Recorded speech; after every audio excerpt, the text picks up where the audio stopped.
और इसे सुनना हर इंसान के लिए जरूरी इंपॉर्टेंट है। इसे सुने ध्यान से और दूसरों तक भी पहुंचाएं, क्योंकि बहुत जरूरी है। अक्सर हमारे पिता की या माता की किसी की मृत्यु होती है तो उस वक्त हम डेथ सर्टिफिकेट बनाते हैं, और डेथ सर्टिफिकेट बहुत इंपॉर्टेंट होता है, क्योंकि उनकी जो विरासत होती है, उनकी जो प्रॉपर्टी होती है, उसको हमको अपने नाम ट्रांसफर लेना है, या जो भी है उनके बच्चे उनके नाम। तो प्रॉब्लम क्रिएट कहाँ होती? प्रॉब्लम क्रिएट यहाँ होती जब मेरे सामने एक घटना घटी कि एक बंदे थे, उनके पिता की मृत्यु 2010 में हो जाती है। 2010 में मरने के बाद उन्होंने डेथ सर्टिफिकेट बनाया, तो उसमें एक कॉलम होता है कि पिता की मतलब मृत्यु के समय पिता की उम्र क्या थी। तो उन्होंने लिखा, और एक वकील साहब ने ये चीज़ बनाई थी कि मृत्यु के समय पिता की उम्र 60 वर्ष। ठीक है। अब चूंकि मामला पुराना था, बहुत पहले खत्म हो गए थे, तो जब आज के ज़माने में कोई खत्म होता तो उनका आधार वगैरह लगाता है, तो उससे साबित हो जाता। पुरानी चीज़ तो एफिडेविट लगता है। तो उन्होंने लिख दिया कि 2010 में जो है मृत्यु के टाइम 60 वर्ष थी। अब 2020 में उनके बच्चे जो होते हैं, जो सबसे बड़े बच्चे समझ लो, वो जाते विरासत दर्ज कराने जाते, तो उनके आधार में जो बर्थ थी वो 2020 में 60 वर्ष होती, और पिता की मृत्यु 2010 में 60 वर्ष, तो 2020 में कितनी हुई? 70 वर्ष। अब और बेटे की 2020 में 60 वर्ष, 60 और 70 यानी बाप और बेटे के बीच में 10 साल का डिफरेंस। तो क्या ये पॉसिबल है? तो उनकी विरासत खारिज हो जाती है, यानी वो अवैध डॉक्यूमेंट माना जाएगा। इसलिए जो है डेथ सर्टिफिकेट बनाने के लिए बहुत मोतबर इंसान को चुनना चाहिए, बहुत जरूरी है डेथ सर्टिफिकेट वगैरह। इसी तरह अच्छा, डेथ सर्टिफिकेट का एक मैं एग्जांपल आपको दिखाता हूं।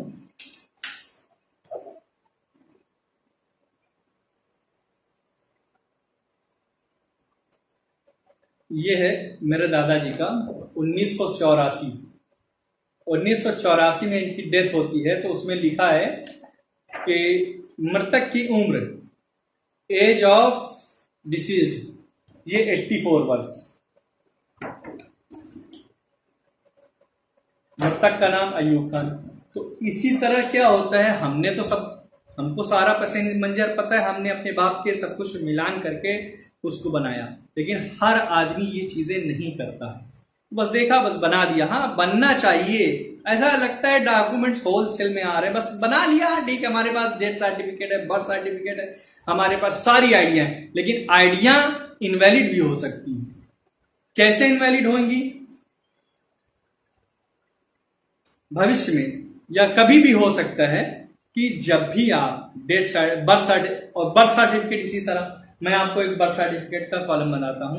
अक्सर जो है बर्थ सर्टिफिकेट बनाने के वक्त एक कॉलम होता है, कॉलम नंबर 16, माता की आयु विवाह के समय उस बच्चे की माँ की आयु क्या थी। तो ये कॉलम बहुत इंपॉर्टेंट, इसको कायदे से संभाल कर भरना चाहिए, एक्चुअल ही भरना चाहिए।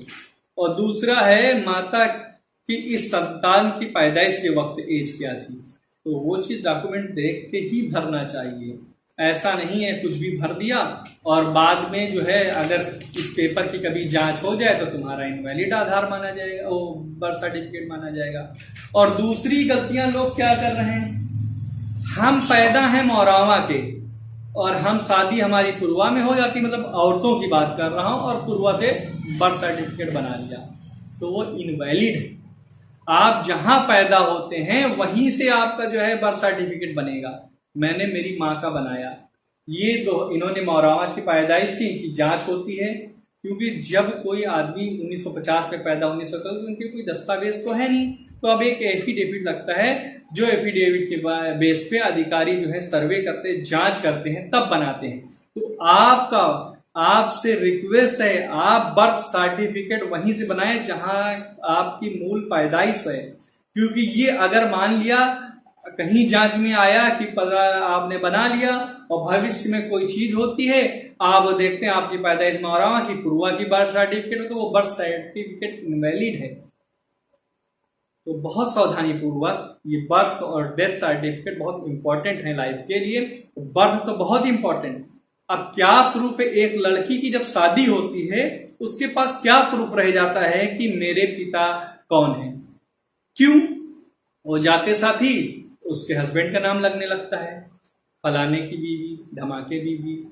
तो हर एक चीज में, सारे दस्तावेज में उनके हस्बैंड का नाम आता था। बाप का नाम खत्म, अगर वो 10th पास है तो उसके सर्टिफिकेट में आ जाएगा बाप का नाम, माँ का नाम। अगर पासपोर्ट है तो आ जाएगा। पैन कार्ड की इतनी ज्यादा वैल्यू नहीं है, as a income tax department में वैल्यू है, आईडी के रूप में अभी फिलहाल है। लेकिन मैं आपको सचेत कर रहा हूँ, आपको समझा रहा हूँ कि मुसीबत के वक्त कोई साथ नहीं देता है, हमको ही अपना रास्ता पार करना होता है। आप समझ रहे होंगे हम कहना क्या चाहते हैं। इसलिए बर्थ सर्टिफिकेट जरूर बनवाएं, और हो सके आपके पास पैसा, आप पासपोर्ट बनाएं। पासपोर्ट ही एक ऐसी आईडी है जिसमें आपके माँ बाप हस्बैंड सबका नाम आ जाता है, वरना किसी और आईडी में सबका नाम नहीं आता है। और एक चीज हमें बड़ा फक्र होता है जब लड़कियों की शादी होती है, लड़कियों को भी और लड़कों को बड़ा फक्र, मेरी बेबी उसकी आईडी में मेरा नाम चाहिए, वो चेंज करा देता है। खुदा के लिए ऐसा मत करें, अल्लाह के लिए ऐसा मत करें। आप अपनी बीवियों की आईडी में सिर्फ कॉलम में सिर्फ ये भरें कि हाँ हस्बैंड नेम या पिता पति लिखा होता है, हस्बैंड नेम डाल दीजिए एज ए डॉक्यूमेंट कि आप इनके हस्बैंड नेम डाल दीजिए। लेकिन नाम के आगे, लड़की होती है खान, वो शेख के यहाँ गई तो लड़की अपने आगे लिख रही लड़के के सरनेम शेख, और लड़की खान से आई, शेख के यहाँ शेख लिखी, शेख से आई तो लिख रही खान। अल्लाह के लिए, भविष्य में कभी होता है कि लड़कियों के डाइवोर्स हो जाते हैं तो लड़कियों के वो सारी आईडी बेकार हो जाती हैं। अब दूसरी जगह शादी हुई, फिर वो चेंज कराए आईडी, तो उसका कोई मुस्तकबिल है ही नहीं, वो कहाँ की पैदाइश है। और अगर उसके डॉक्यूमेंट्स नहीं है बर्थ के, कहाँ की पैदाइश, उनके पिता का नाम कैसे साबित करोगे आपके पिता कौन है? कोई बात पड़े कि आपके पिता कौन है, कहां साबित करेंगे आप? तो मैं उन बंदों से, उन लड़कों से, आप भावनाओं में मत बहिए। आप अपनी औरत के कॉलम में जो उनका नाम लिख के आ रहा वही नाम लिखिए। सिर्फ कॉलम जहां पति और यह पिता का होता है वहां आप हस्बैंड नाम लिख लीजिए, नाम के आगे सरनेम मत चेंज कीजिए। औरत की डाइवोर्स हो जाती, कहीं जाती, उसका हस्बैंड चेंज, नाम चेंज, यानी उसको बस इधर उधर घुमाते रहो। बहुत जरूरी है, अल्लाह न करे किसी का डाइवोर्स हो, लेकिन फिर भी आप क्या साबित करेंगे आपके पिताजी कौन है? और हम इस्लाम से खिलवाड़ कर रहे हैं क्या? इस्लाम में देखिए, फातिमा बिनते मोहम्मद, आयशा बिन सिद्दीका, अल्लाह के नबी के पास आती हैं हजरत आयशा सिद्दीका, उनका निकाह होता है। जो दुनिया के अल्लाह के बाद अगर किसी का पता है मोहम्मद सल्लल्लाहु अलैहि वसल्लम, वो अपनी बीवी के नाम के आगे अपना नाम नहीं लिखा रहे। हालांकि वो तो एक इस्लामिक है, उस दौर में डॉक्यूमेंट्स का वो था ही नहीं, लेकिन हम इस्लाम के खिलाफ एक हवा चला रहे हैं। हम अपनी आईडियों में अपना नाम डलवा रहे हैं, उनके बाप का नाम गायब हो रहा है, और ये इस्लाम से भी खिलाफ जा रहे हो आप अपनी आईडी में अपनी बीवी के आगे उनके फादर नाम लिखा है, लिखिए आप, उसको मत हटाइए। हजरत अबू बकर की बेटी हजरत आयशा सिद्दीका का निकाह अल्लाह के नबी मोहम्मद सल्लल्लाहु अलैहि वसल्लम से होता, उनके नाम के आगे हमेशा आयशा सिद्दीका लगता। फातिमा रजी अल्लाह ताला अन्हा, उनके बाप का नाम हमेशा फातिमा बिन मोहम्मद लगता है। उन्होंने कभी उनके नाम के आगे कोई नहीं किया फातिमा इब्ने या फातिमा बिन अली, ये मतलब नहीं लगाया गया। हमेशा बाप, लड़कियों के आगे उनके बाप का नाम लगता है, इसलिए खिलवाड़ मत कीजिए। बिल्कुल आप मुसीबत के वक्त आप जो है बर्थ सर्टिफिकेट जरूर बनवाइए और डेथ सर्टिफिकेट जरूर बनाइए, और इनको बनाने में बहुत सावधानी पूर्वक फॉर्म भरिए, बहुत सावधानी पूर्वक देखिए। मैं एक घटना बता रहा हूँ, 2008 या 7 मैं उस वक्त लखनऊ में स्टडी कर रहा था, 2006 के आसपास है, 6-7 के आसपास है, स्टडी कर रहा था। उस वक्त एक बंदा लखनऊ से दुबई जाता है, तो मैं ये सब न्यूज की बात बता रहा हूँ। तो उनकी ड्राइविंग लाइसेंस और पासपोर्ट के नाम में डिफरेंट चेक होता है। चेक होने की वजह से खतरा माहौल ऐसा था, देखा तो आप गलत पर्सन हो, उनको दुबई नहीं जाने दिया गया। मैं 1998 से अभी तक न्यूज़पेपर पढ़ता हूँ, तो न्यूज़पेपर पढ़ने की सारी जानकारियां मुझे मिलती हैं इंटरनेशनल लेवल पर, क्या इशू, क्या क्या प्रॉब्लम इंसान फेस कर रहा है। तो मैं चाहता हूं आप अपने सारे दस्तावेजों के नाम सही करिए। कैसे सही करेंगे?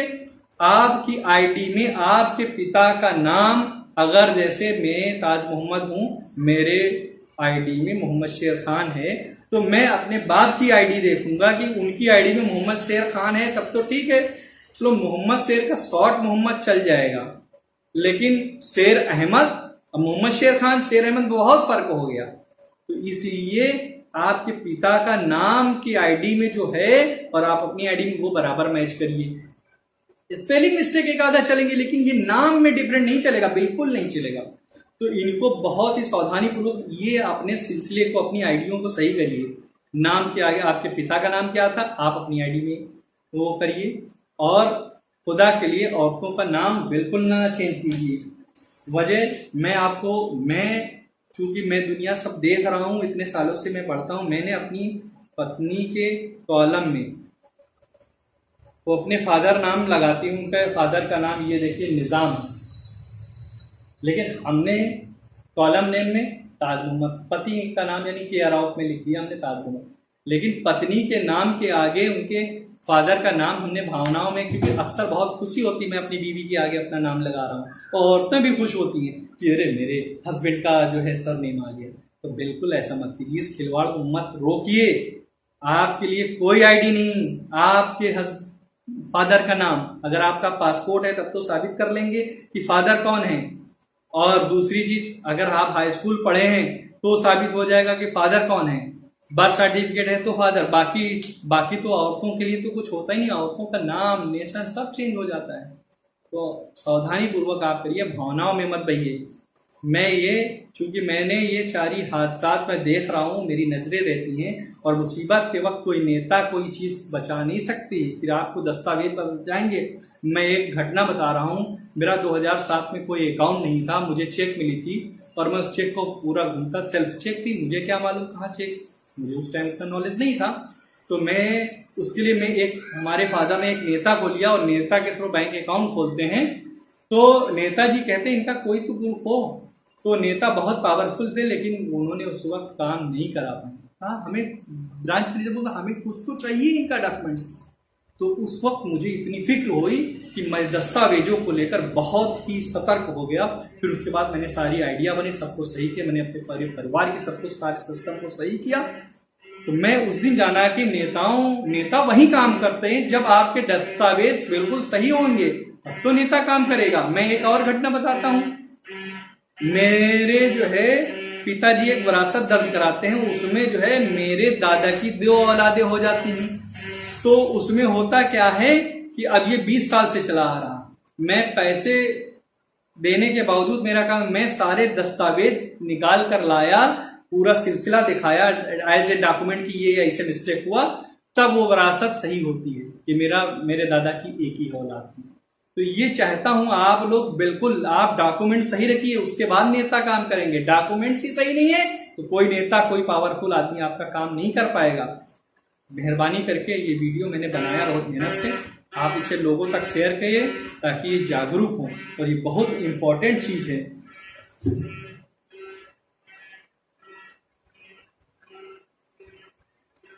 अक्सर होता है एड्रेस लिखा होता है, कहाँ पैदाइश है, इस चीज़ें बहुत ज़रूरी होती हैं। अब तो आप ये जो है इस वीडियो को ज़्यादा से ज़्यादा तक पहुँचाइए, इसे सब्सक्राइब कर लीजिए। भविष्य में हम और भी जो है इसमें चीज़ें डालते रहेंगे, आपको जानकारियाँ एक ही प्लेटफॉर्म पे मिलेंगी। शुक्रिया, थैंक यू।